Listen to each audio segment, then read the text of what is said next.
Me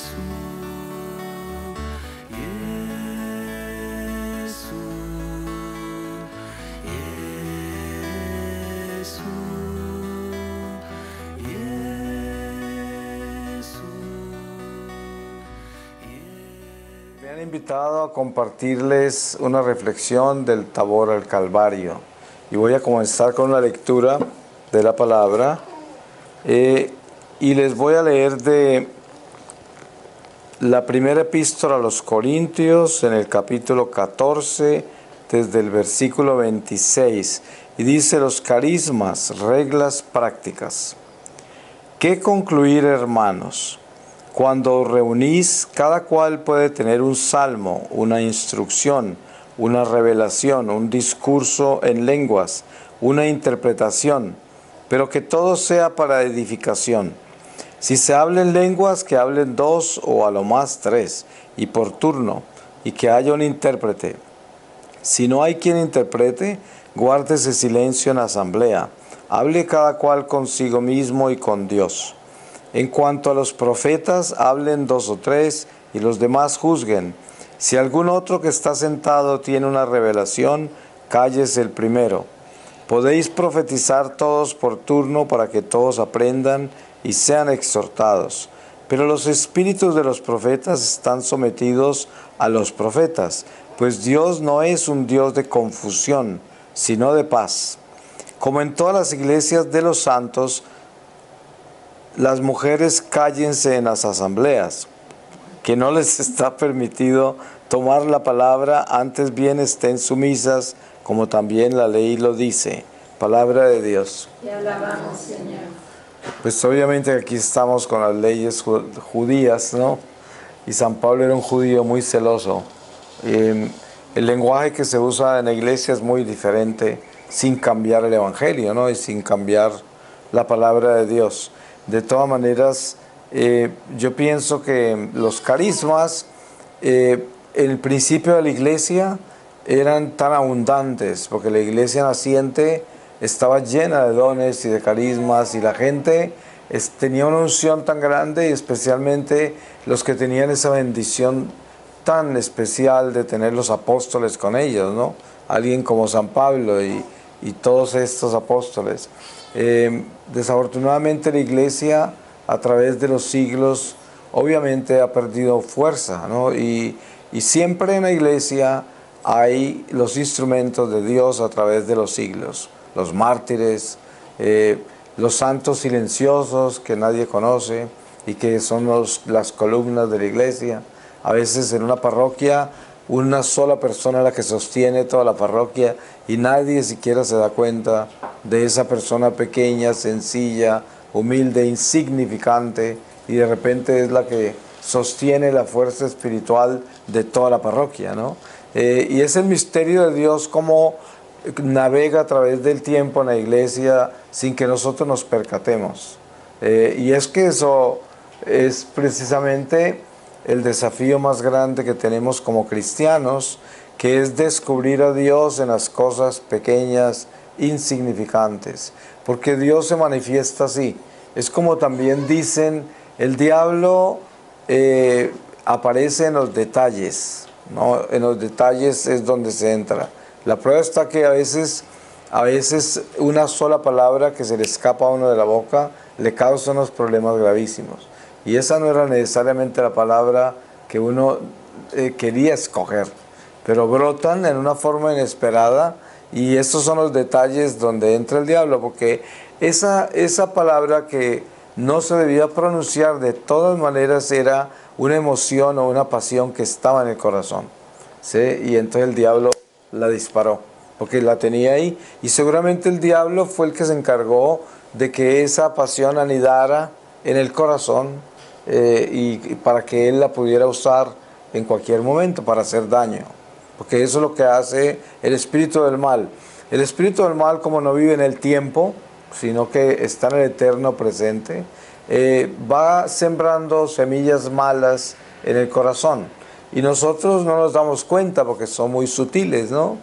Y entonces, por ejemplo, en las relaciones entre esposo y esposa, padres e hijos, amigos, comunidades, en el trabajo, se va sembrando esas semillas de amargas, ¿no?, en las relaciones, y se van sembrando, y en un momento dado están lo suficientemente fermentadas para que el espíritu del mal, en el momento menos esperado, dispare esa semilla, ¿no? Dispare y cree un problema bien grave, ¿no? Una situación inesperada. Entonces, estos son los detalles a los que se refiere la palabra cuando habla que el diablo está en los detalles, ¿no?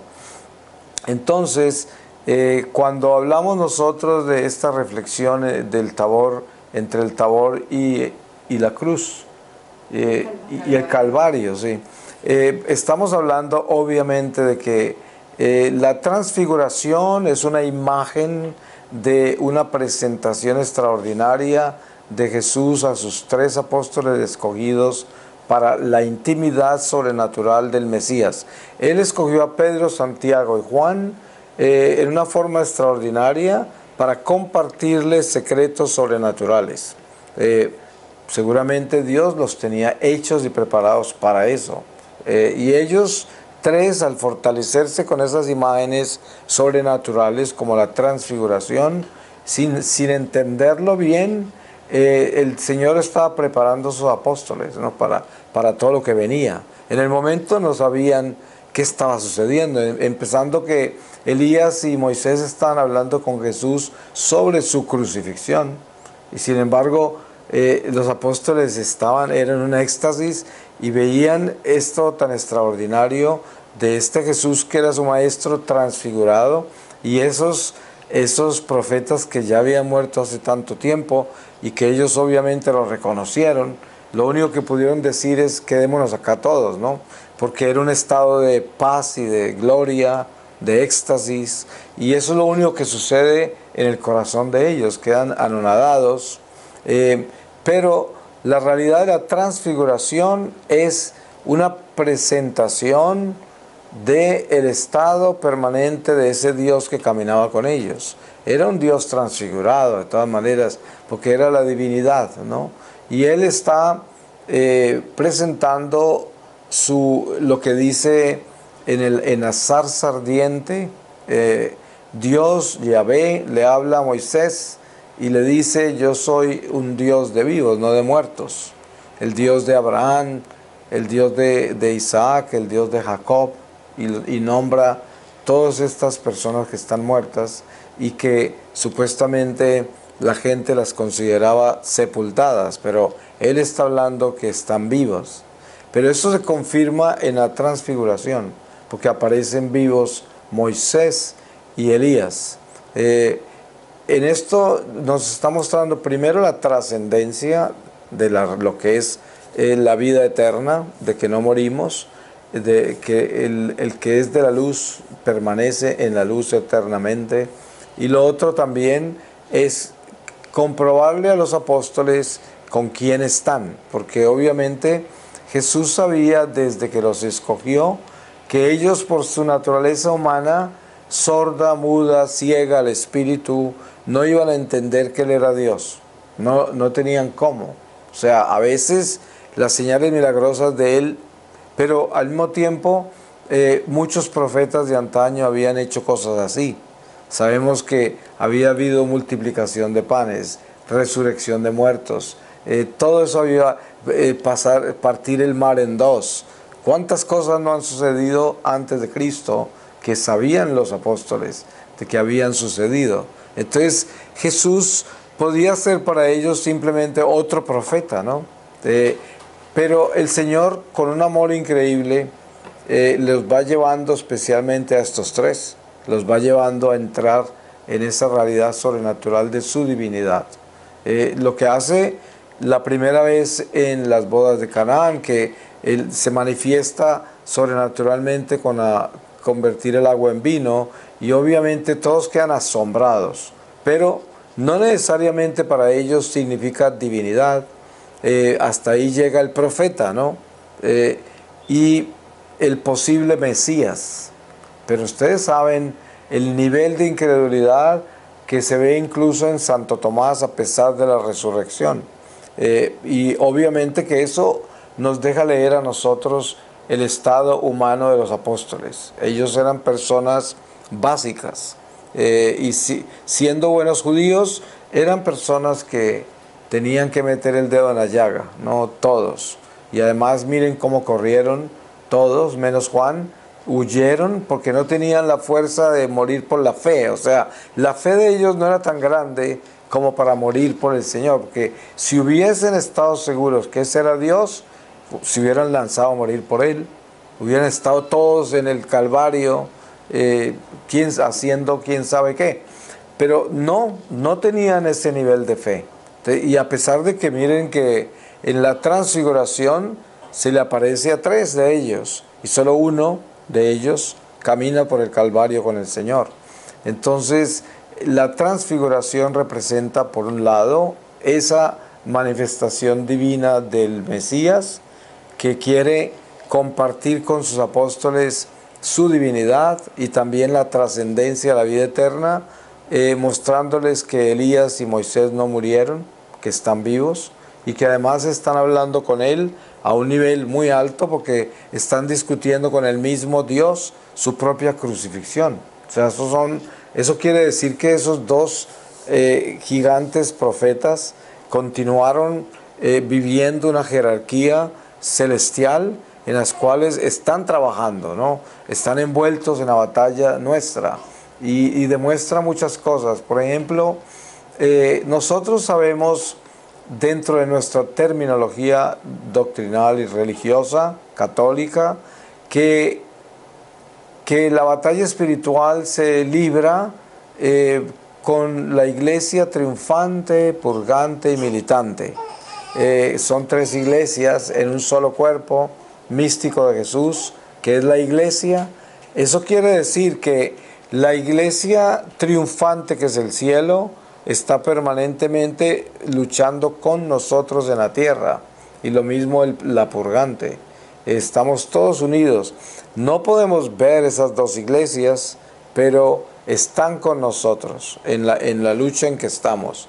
De ahí viene la razón por la cual la iglesia nos enseña en la comunión de los santos, que quiere decir la unión con aquellos que han triunfado, ¿no? Y también la santidad de las almas purgantes, que sabemos que las almas purgantes ya no pueden pecar, porque ya se salvaron, están en un estado de purgación, pero ya no se condenan y no pueden pecar porque no tienen carne, se han separado del mundo material, a pesar de estar todavía resolviendo los asuntos pendientes del mundo material, o sea que están sujetas a la vida material todavía, en lo que se respecta a la vida de cada una de ellas. Sin embargo, esas almas de purgatorio están en un estado superior al nuestro, a pesar del sufrimiento que nosotros no vivimos durante esta vida, lo que ellos viven, lo que ellas viven.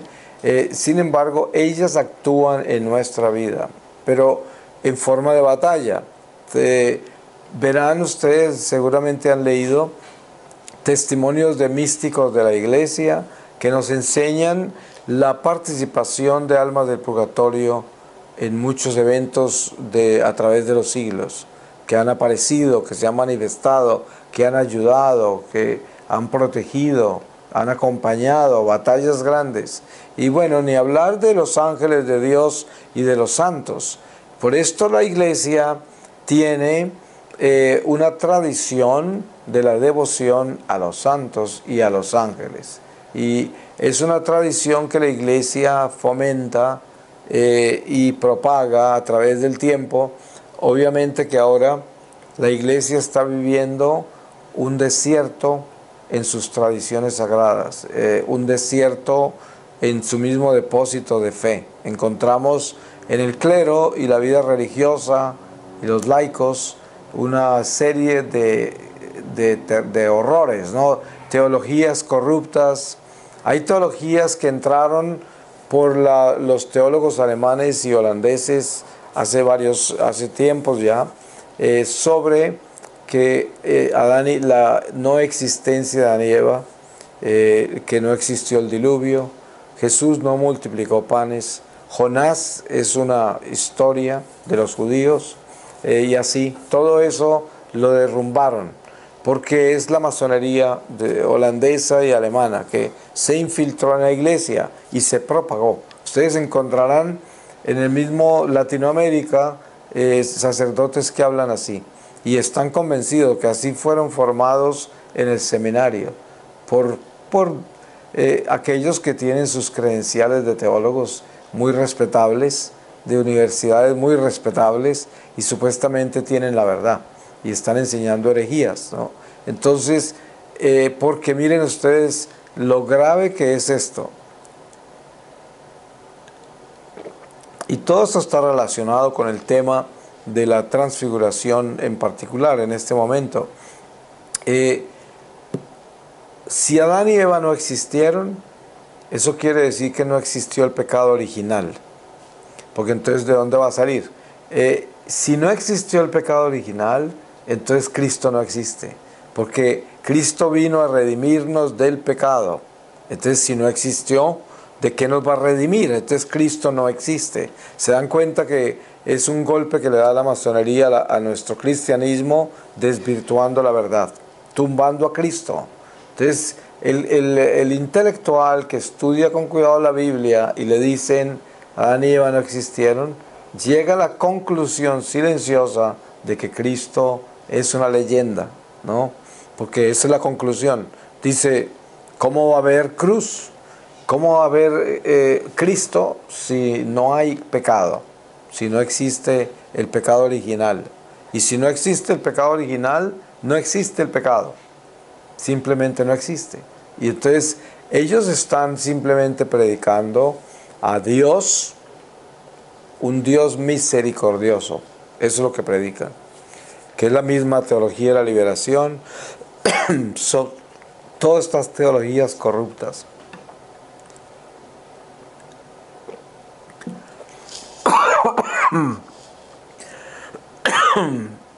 Perdón.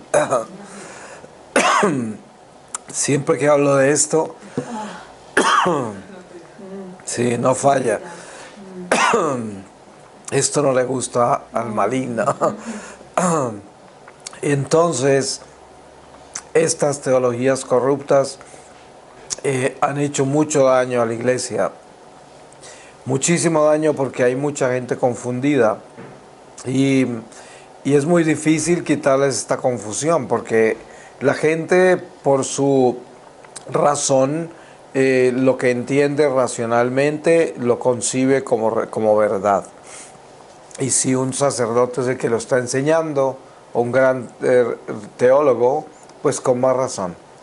Y esto es lo que sucede con estas herejías. Entonces, en la transfiguración, Jesús está trabajando con seres humanos que por su naturaleza mortal tienen una dificultad muy grande para asimilar la vida espiritual. Des en cuenta que a pesar de ellos haber visto eso, sin embargo se dan cuenta todo lo que pasa después de la transfiguración con ellos mismos, con los apóstoles. Ellos todavía no habían asimilado bien la grandeza de su maestro. No lo habían asimilado. Porque como dije antes, si lo hubiesen asimilado de verdad, se hubiesen lanzado a dar la vida por él. Porque ¿cómo es posible que Pedro y Santiago, ellos no se lanzaron a dar la vida por el Señor? Solo Juan, ¿no? Después de todas las pruebas que tenían. Sin embargo, no fueron capaces. Pedro fue el que avanzó un poco más, porque sabemos que él se metió a la boca del lobo allá en el jardín del sacerdote, mientras llevaban a Jesús a esos juicios. Sin embargo, él lo negó 3 veces y luego se escapa y no se vuelve a ver. Y aparece ya después de que el Señor resucita. Pero en realidad lo que estamos reflexionando acá es sobre nuestra naturaleza humana, lo dura que es. Y todos nosotros podemos testificar sobre esto. Nosotros estamos bautizados, tenemos todos los sacramentos y practicamos nuestra fe y hacemos un esfuerzo grande por vivir una vida en paz con Dios, en obediencia, dentro de nuestra naturaleza imperfecta, vulnerable, débil, una naturaleza inclinada a pecar. Sin embargo, ese es el esfuerzo que hacemos, pero todos podemos dar testimonio de lo difícil que es asimilar la realidad espiritual de la fe. O sea, trascender esta naturaleza humana que está anclada en lo que conocemos, en lo que vemos, sentimos. Estamos navegando con nuestros instintos, sentidos y razón, pero con un conocimiento religioso. Y eso no es suficiente para nosotros elevarnos al espíritu. Tenemos idea de espíritu, pero no necesariamente somos espirituales. Y esto es lo que hay que tener cuidado de revisar profundamente, porque uno se puede engañar. Se puede engañar con la astucia que tenemos como seres humanos por el ser animal, un animal racional. Nosotros tenemos la astucia de traer a nosotros toda la información religiosa y hacer de ella una naturaleza humana, o sea, acomodarla a conveniencia de nuestra vida. Eso es lo que hace el fariseo, ¿no? Los fariseos eran personas muy religiosas y eran muy estrictos con la ley y se sabían toda la ley, la conocían perfectamente, pero ellos no tenían un corazón que tuviese el amor de Dios, porque no eran espirituales, porque para tener el amor de Dios se necesita espíritu en el corazón, no en el intelecto, no en la razón. Porque lo que sucede con el hombre comúnmente, con nosotros, es que nosotros llevamos todo este conocimiento a la razón. Y la razón nos explica a nosotros las razones de nuestra fe, o sea, el sentido de la fe. Y nosotros lo asimilamos así intelectualmente, a través de la razón. Pero de ahí que pase de la razón al corazón, se necesita la transfiguración. Porque los apóstoles tenían eso, ellos tenían la religión judía en la razón y la tenían asimilada. Pero ellos buscaban todos el Mesías, tanto como San Pablo también, a pesar de ser fariseo de la tribu de Benjamín, como dice él, ellos buscaban el Mesías, pero pensaban que al llegar el Mesías llenaba ese vacío que tenían existencial de no sentir el Espíritu en el corazón. Ellos no lo podían explicar, pero eso es lo que les pasaba. Pero lo curioso es que nosotros hemos recibido ya el Paráclito, a nosotros se nos dio en el bautismo y sobre todo en todos los sacramentos que hemos recibido el Espíritu Santo. Y dense en cuenta que a pesar de eso, nosotros tenemos que pasar prácticamente por las mismas pruebas que pasaron los apóstoles antes de recibir el Espíritu Santo. Y nosotros, como si no lo hubiéramos recibido, estamos viviendo cosas parecidas a ellos, donde la fe nuestra no necesariamente está llena de Espíritu Santo en el corazón. Y por eso el trabajo nuestro es arduo, porque necesitamos vivir la transfiguración, pero con Paráclito, porque los apóstoles no lo tenían, no tenían el Espíritu Santo y no entendieron. El Señor solo les pidió, cuando bajaban del monte Tabor, después de la transfiguración les dijo: no le digan nada a nadie sobre estas cosas. En varias oportunidades Él les pidió eso a los apóstoles. Sabemos que cuando le pidió esto a las personas que Él sanaba, era como si les dijera: vayan a anunciarlo, porque no se podían guardar el secreto de las maravillas que habían vivido.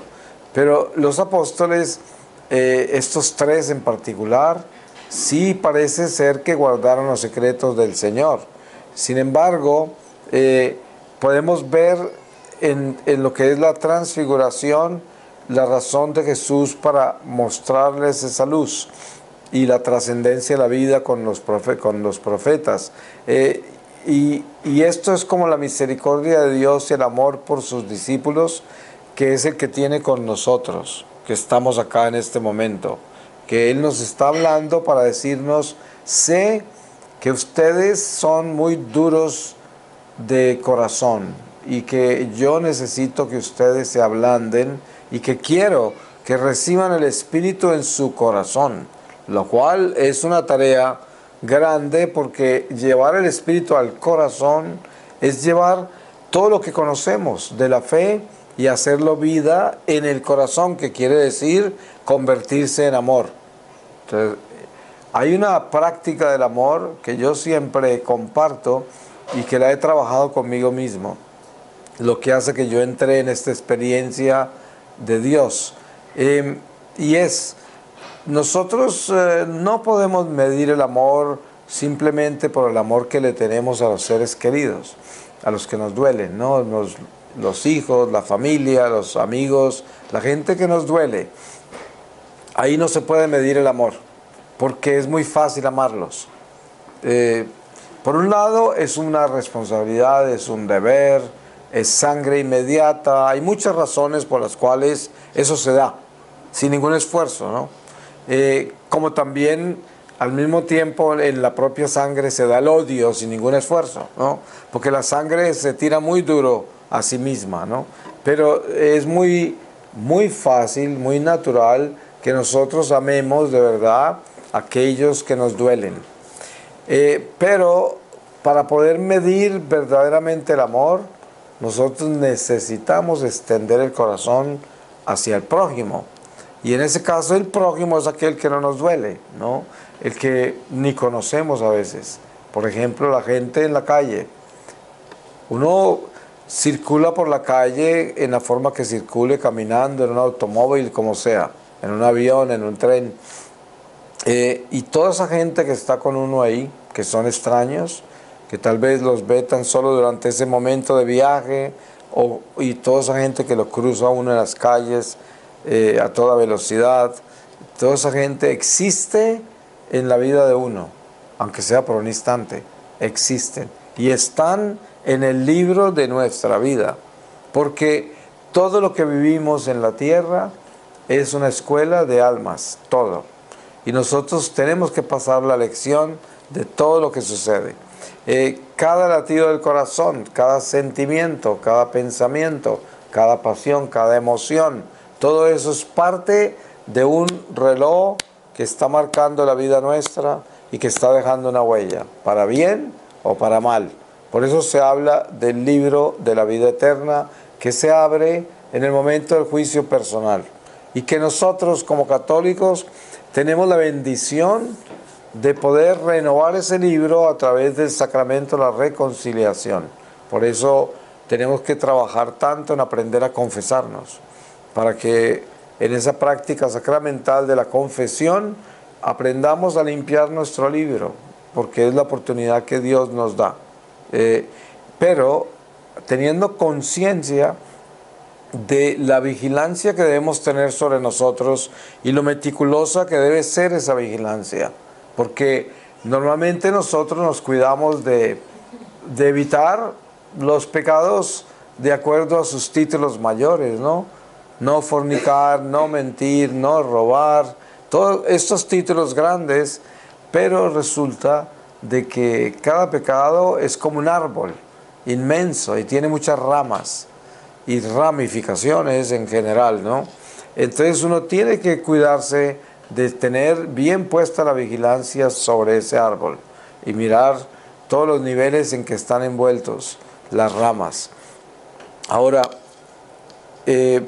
uno tiene que, en esa meticulosidad, tener algo muy claro, y es que Dios nos ha dado una inmensa oportunidad de asimilar su sabiduría.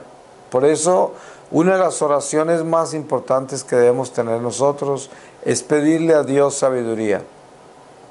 Ese es el ejemplo que nos da la historia sagrada sobre Salomón, que nos presenta a ese joven, que era prácticamente casi un niño, y le pide a Dios lo más importante, que es la sabiduría.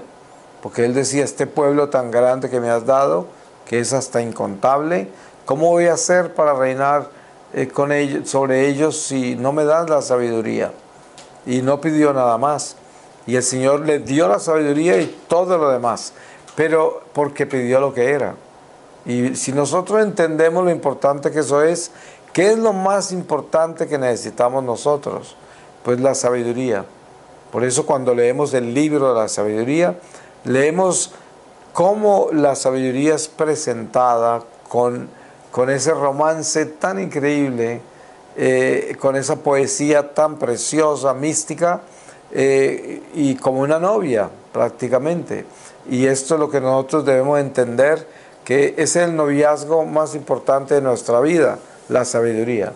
Porque la sabiduría es la compañía de nuestra salvación y es nuestra unión con Dios, la sabiduría. Si no la tenemos, no vamos a entender cómo unirnos con Dios, con el amor. Y no vamos a entender de que necesitamos amar a todos. Des en cuenta que cuando Jesús, y ahora vamos nosotros a trasladarnos al Calvario, para resumir toda la parte del Monte Tabor y la transfiguración, hablamos de varias etapas. Primero, el Señor los lleva a la montaña y no les dice qué va a hacer, como le pasó a Abraham con su hijo, ¿no? Con Isaac. Lo subió a la montaña y estaba supuesto a sacrificarlo. Pero la prueba que Dios le puso era si era capaz de llevar a su hijo a sacrificarlo. Esa era la prueba. Pero no, la prueba no era sacrificarlo, sino si se atrevía a entregarlo. Y es lo que el Señor nos pide a nosotros. Él no nos pide necesariamente la radicalidad de entregar las cosas, pero sí de dárselas. Hay una diferencia muy grande entre darlas y entregarlas, porque el Señor al final no las recibe y dice, ya me la diste. Es como usted tiene la intención de rezar un rosario, ¿no? Y toma el rosario en la mano y tiene una emergencia y se va y no lo pudo rezar, pero ante el Señor usted ya lo rezó, porque usted ese rosario lo tenía completo en su corazón. Usted tomó el rosario y solo iba a hacer eso, lo iba a rezar, ¿no? Y no lo pudo rezar por una fuerza mayor. No estoy hablando de distracciones menores, ¿no? Porque hay gente que cambia el rosario por cualquier cosa, porque el perro ladró afuera o algo, ¿no? Pero no a ese nivel, sino una razón mayor. Cuando suceden las cosas así, esa intención es más importante que la acción. Por eso la intención de Abraham fue más importante que verdaderamente sacrificar físicamente a Isaac. Se lo cambió por un carnero y el ángel lo detuvo. Cuando ya tenía el cuchillo arriba, entonces esa realidad del sacrificio es lo que nos lleva a nosotros a entender la primera intención que tiene el Mesías cuando los sube a la montaña a ellos. Se los lleva sin saber para dónde van, ¿no? Cuando ya están arriba, tienen semejante manifestación, porque para nosotros es difícil entender lo grandiosa que es la transfiguración. Es demasiado, eso es demasiado grande, ¿no? Y los apóstoles nunca entendieron. Ellos no entendieron hasta la resurrección, porque en la resurrección vieron a Jesús otra vez transfigurado, así como lo habían visto en el Monte Tabor. Durante el tiempo que pasó después del Monte Tabor y la crucifixión del Señor, él nunca lo habían visto otra vez transfigurado, sino hasta que resucitó, hasta el punto que no lo reconocían cada que se les aparecía. Entonces, la segunda parte de esa subida al Monte Tabor es la presencia de esos dos profetas. No es un accidente que aparezcan Elías y Moisés con él, hablando sobre la crucifixión, porque es como si Elías y Moisés vinieran a contarle al Señor sobre la crucifixión. Así aparece en principio, ¿no? Obviamente que eso es mucho más. Pero des en cuenta que tanto Elías como Moisés son aquellos que están preparando esa cruz. La prueba está que en el desierto, cuando Moisés eleva esa vara con la serpiente para que se curen de las mordeduras de serpientes el pueblo de Dios, se habla teológicamente de que esa representa la cruz. Y la cruz, que es un palo de maldición, y por eso escogen la serpiente, que es la maldición del pecado, y que es un palo de maldición, es la salvación del pueblo. Y miren que eso es lo que ocurre en el desierto. Esa serpiente atada en la cruz salva a todo el que la mira el veneno de las mordeduras de serpiente que envió el Señor en un castigo, ¿no? Una plaga de serpientes.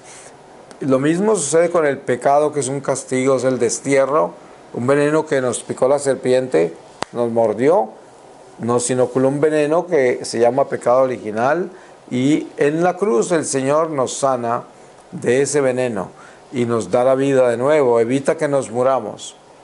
Entonces, cuando entendemos bien por qué aparece Moisés y Elías en esa transfiguración, nos damos cuenta que es un testimonio de la historia sagrada. Porque esos judíos que él escogió para acompañarlo en la transfiguración conocían la ley y los profetas, sabían la historia, porque a todos se la enseñaban. Para ser judío tenía que conocer todo eso. Entonces el Señor sabía que ese lenguaje era muy claro para ellos. Estaban viendo las promesas de Dios de que no morimos, ¿no? Y por eso les muestra a estos profetas vivos. Obviamente que hay mucho más que eso dentro de la transfiguración.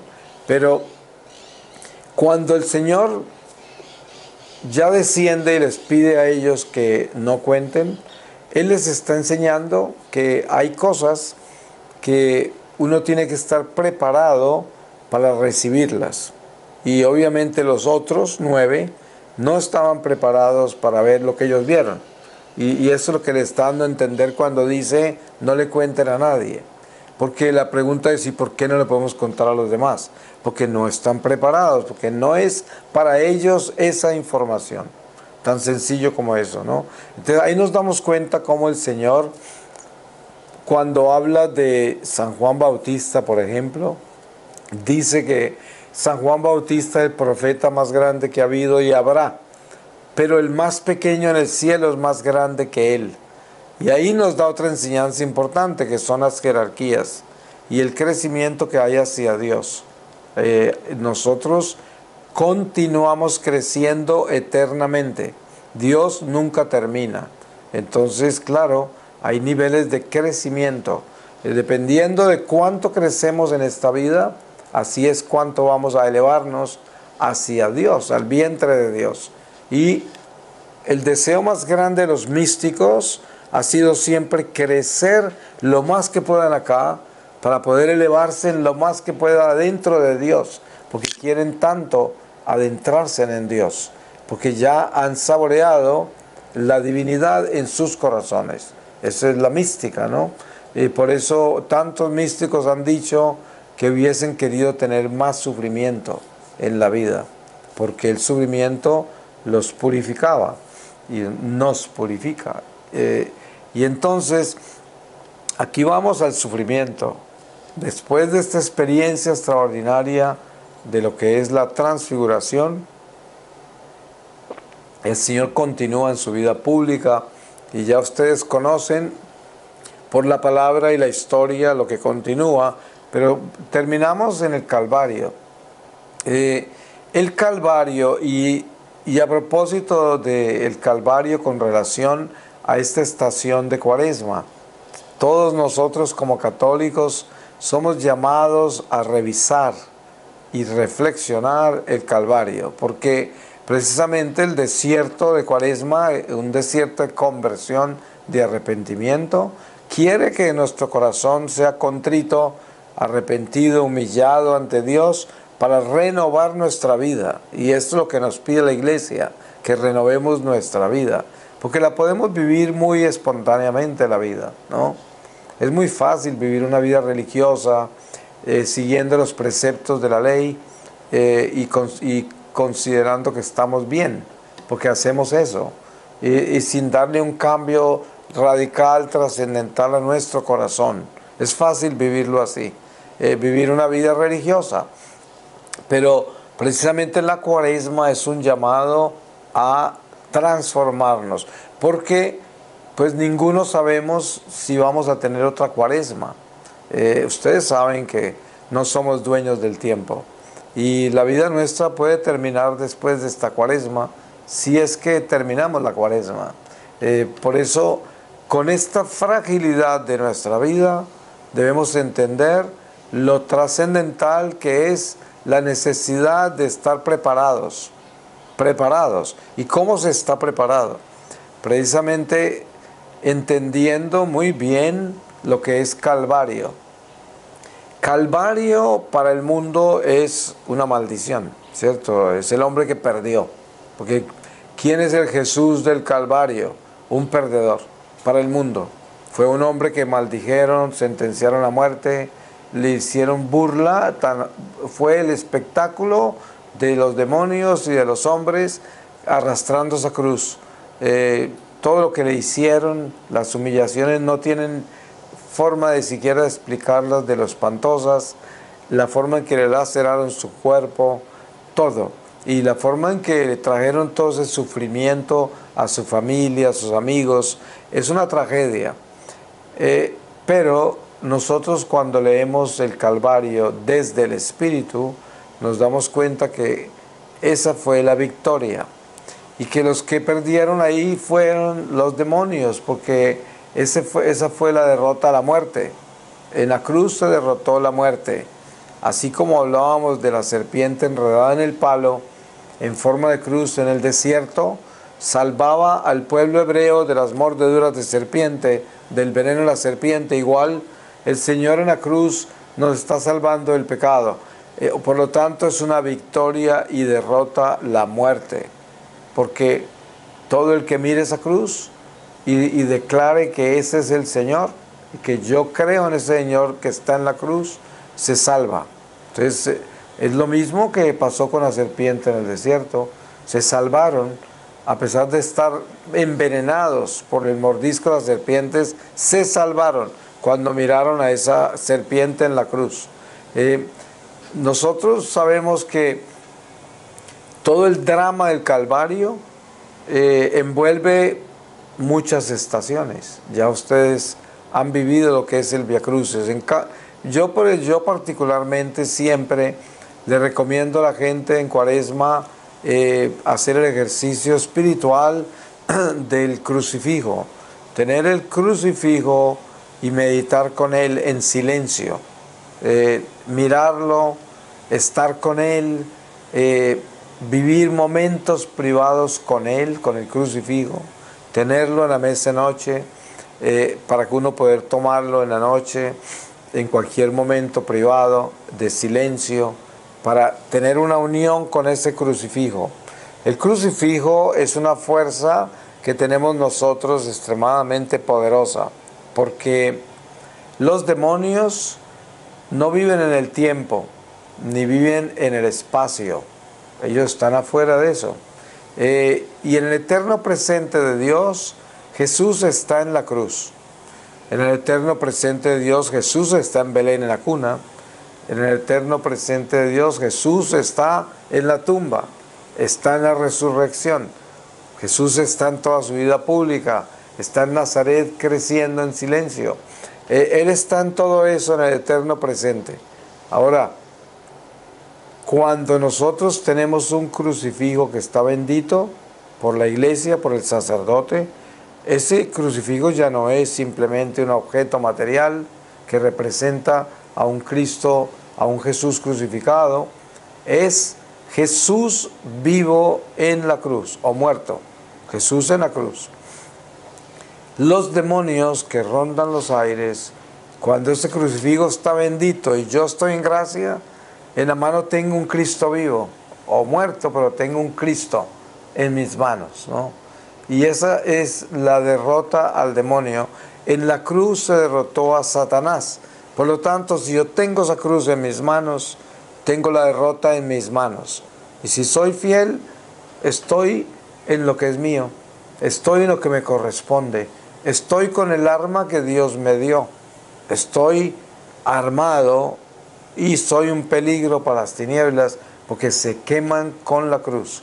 Ustedes se dan cuenta que cuando ustedes leen historias de exorcismos, siempre está la cruz.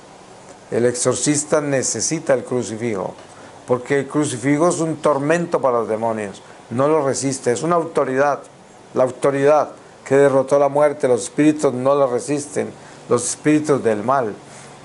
Entonces, si entendemos la fuerza que hay en la cruz, es muy importante que en la Cuaresma ustedes hagan ese ejercicio espiritual de tener esos momentos con la cruz. Es importante, ¿no? Tener esos momentos con la cruz.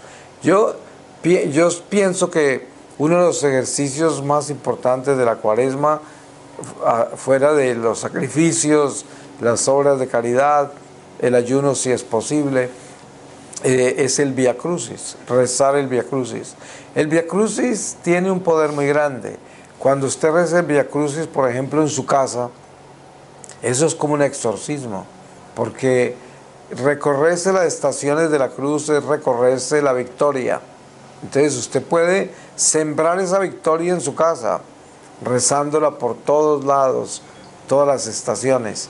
Es más, yo conozco testimonios muy importantes de gente que ha derrotado, limpiado vecindarios enteros, ¿no? Con el Vía Crucis. Todas las oraciones de Calvario tienen un poder extraordinario, cada estación.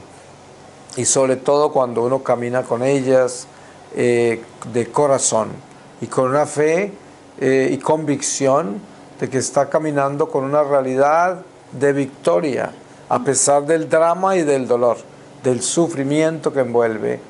Y unidos a la Virgen María y todos los testigos del Calvario, como Juan y las mujeres santas de Jerusalén, porque todo eso es un grupo de personas que apoya al Señor, pero apoya a la Iglesia y la siguen apoyando hoy. Hace poco, yo siempre tuve un amor muy grande por María Magdalena, Lázaro y Marta, y había escuchado que ellos habían terminado en Francia, después de que destruyeron a Jerusalén, pero hasta ahí sabía. Y un día un sacerdote que me conocía de Irlanda, pertenece a una comunidad que son guardianes de la Eucaristía y promueven las capillas de oración perpetua. Entonces este sacerdote me invitó a Saint-Maximin en Francia, a un congreso eucarístico que ellos hacen todos los años. Y cuando llegué, era la Basílica de Santa María Magdalena, una basílica romana muy antigua, y en una parte de abajo estaba una cueva donde estaban sus reliquias, su cabeza, y también estaban las reliquias de uno de los sirvientes de Lázaro, Marta y María, que también viajó con ellos a Francia, y se llama Saint-Maximin, ¿no? Y también estaban las reliquias del ciego de Jericó, el que sanó el Señor. Él también viajó con ellos. Y fueron apóstoles en toda esa área de Francia. San Lázaro fue el primer obispo de Marsella, y ahí está en Marsella, en la catedral, su cuerpo. Y bueno, es una historia muy hermosa. Para mí fue una sorpresa muy grande llegar a predicar en esa basílica y saber que ahí estaba la Santa María Magdalena, ¿no? Pero ese es un testigo de la cruz extraordinario, porque vemos cómo el Señor en su misteriosa vida pública va transformando personas, pero las va colocando en la historia en una forma indeleble. O sea, esas personas entran en la historia y permanecen en ella. No se desaparecen ni un segundo.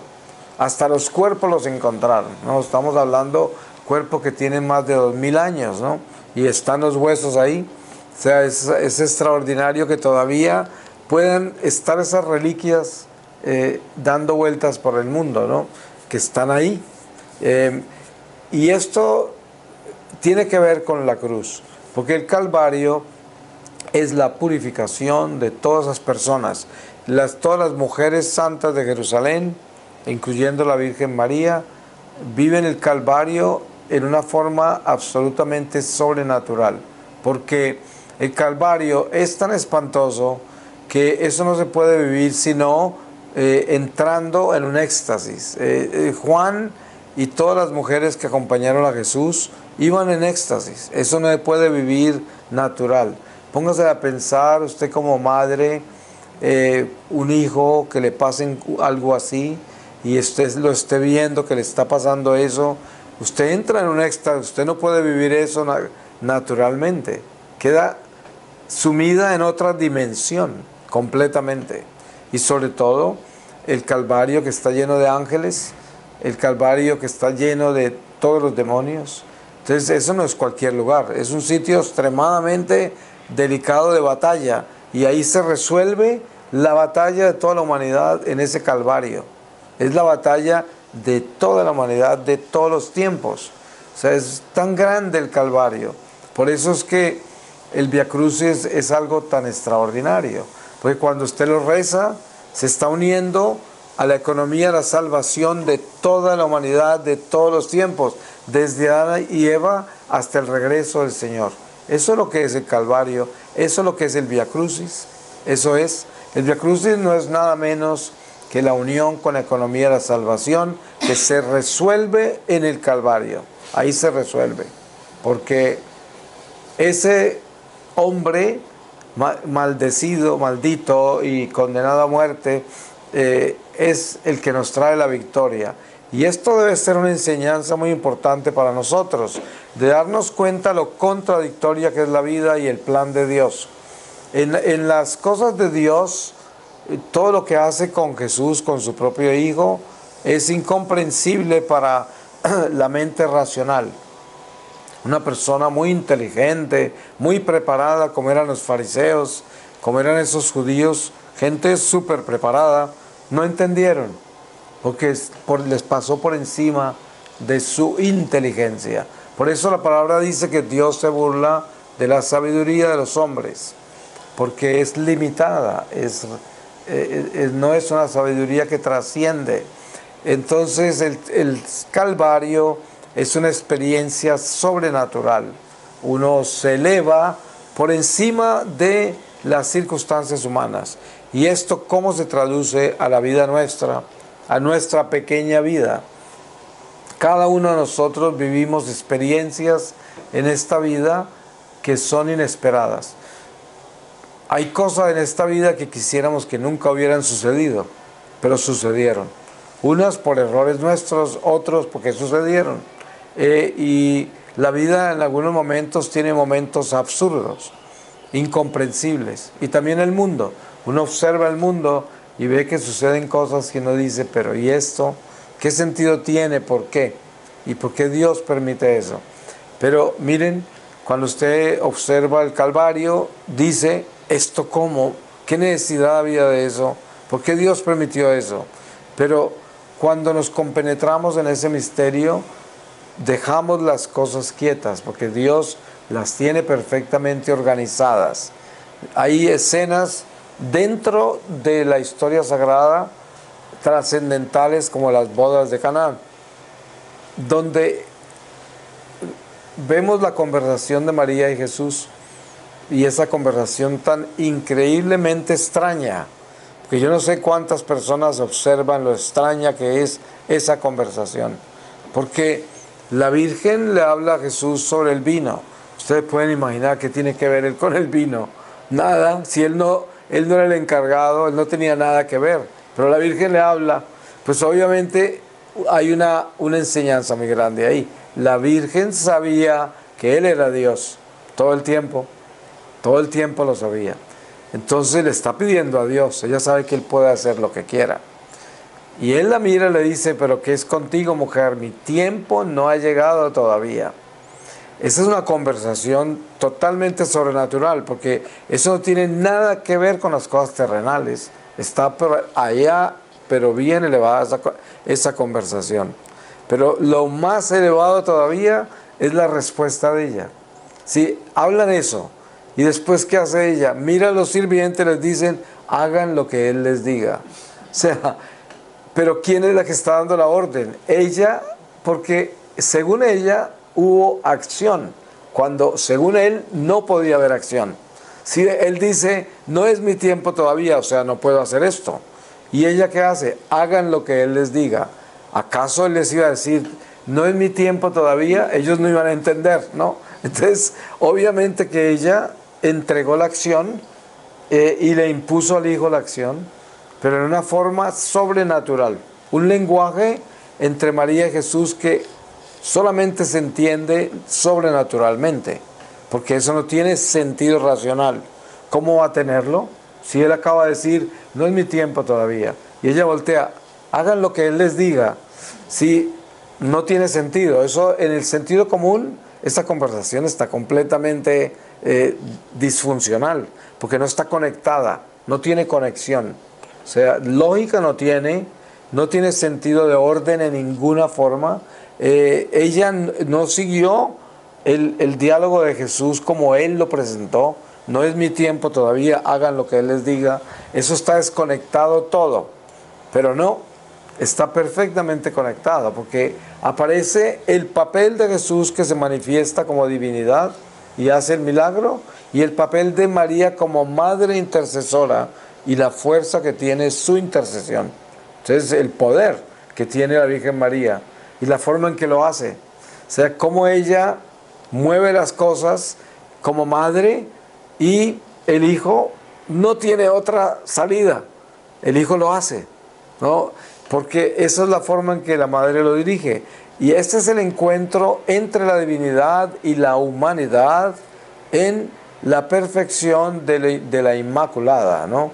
Porque precisamente la Inmaculada Concepción tiene que ver con el encuentro de esa divinidad con la carne, que es nuestra redención.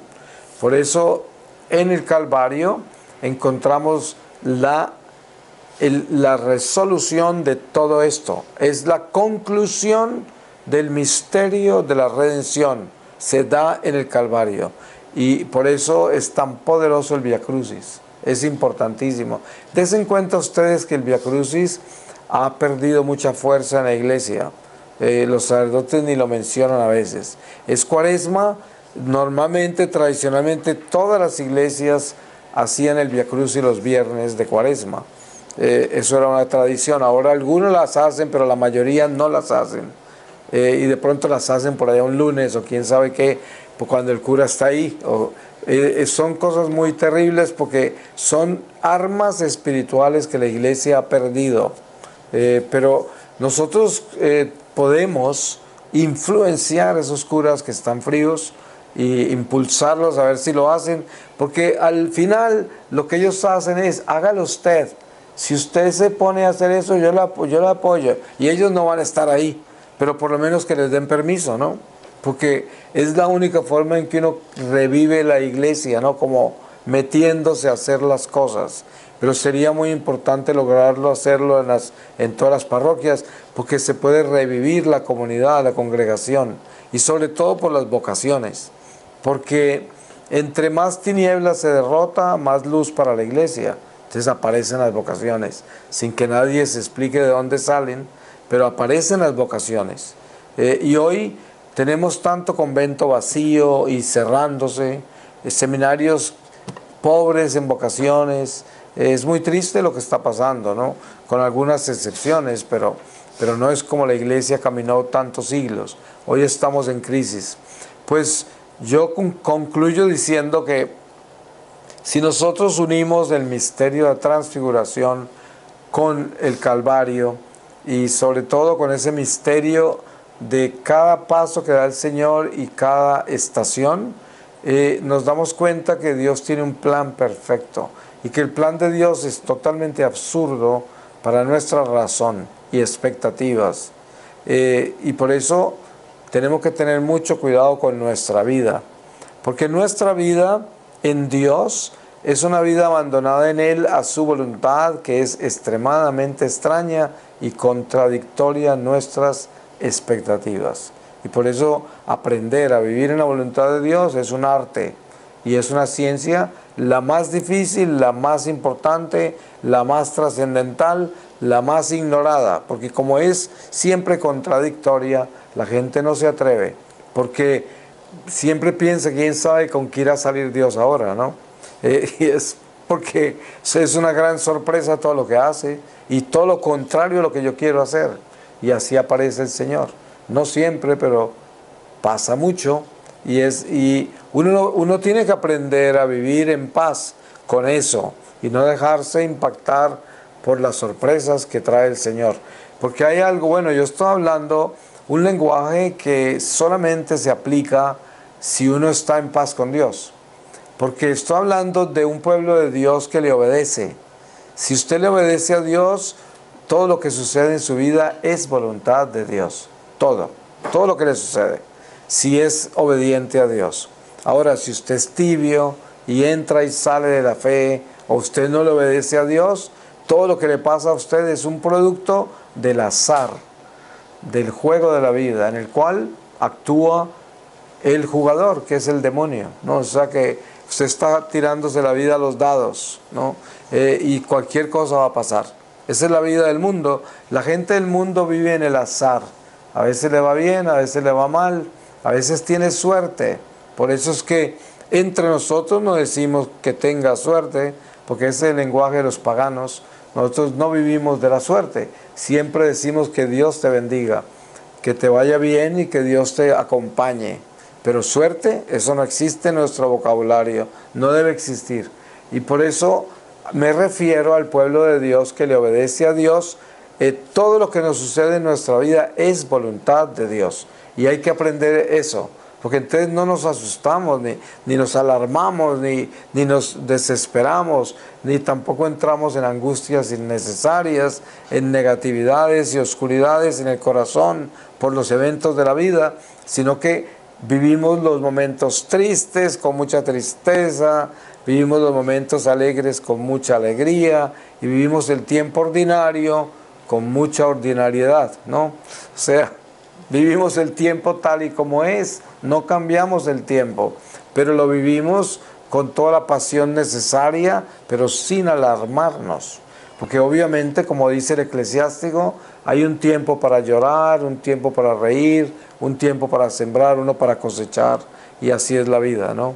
Entonces hay que tener una prudencia, coherencia, serenidad en todo lo que hacemos en la vida, para que tener un corazón sincero y además para que nosotros seamos esas torres de luz y esas torres de equilibrio para la gente que nos rodea, porque vivimos en un mundo volátil, un mundo impredecible, un mundo perverso y necesitamos ser luz.